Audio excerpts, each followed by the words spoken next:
Hello दोस्तों, नमस्कार। मैं आपके लिए एक नई कहानी लेकर आया हूँ, मेहनत का फल। एक गांव में दो मित्र नकुल और सोहन रहते थे। नकुल बहुत धार्मिक था और भगवान को बहुत मानता था, जबकि सोहन बहुत मेहनती था। एक बार दोनों ने मिलकर 1 बीघा ज़मीन खरीदी, जिससे वह बहुत फसल उगाकर अपना घर बनाना चाहते थे। सोहन तो खेत में बहुत मेहनत करता, लेकिन नकुल कुछ काम नहीं करता, बल्कि मंदिर में जाकर भगवान से अच्छी फसल के लिए प्रार्थना करता था। इसी तरह समय बीतता गया। कुछ समय बाद खेत की फसल पककर तैयार हो गई, जिसको दोनों ने बाजार ले जाकर बेच दिया और उनको अच्छे पैसा मिला। घर आकर सोहन ने नकुल को कहा कि इस धन का ज़्यादा हिस्सा मुझे मिलेगा, क्योंकि मैंने खेत में ज़्यादा मेहनत की है। यह बात सुनकर नकुल बोला, नहीं, धन का तुमसे ज़्यादा हिस्सा मुझे मिलना चाहिए, क्योंकि मैंने भगवान से इसकी प्रार्थना की, तभी हमको अच्छी फसल हुई।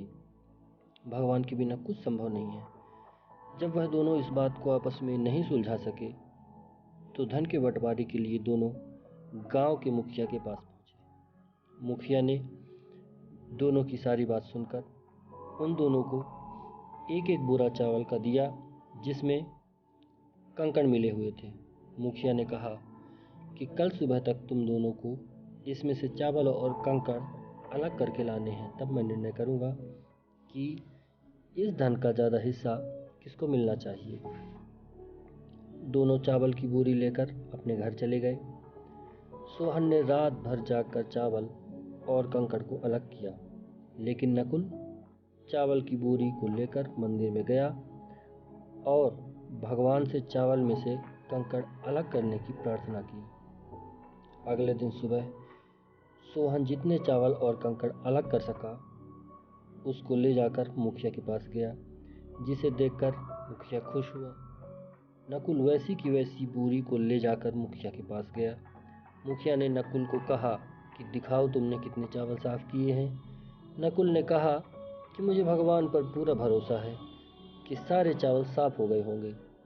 जब बोरी को खोला गया तो चावल और कंकड़ वैसे के वैसे ही थे।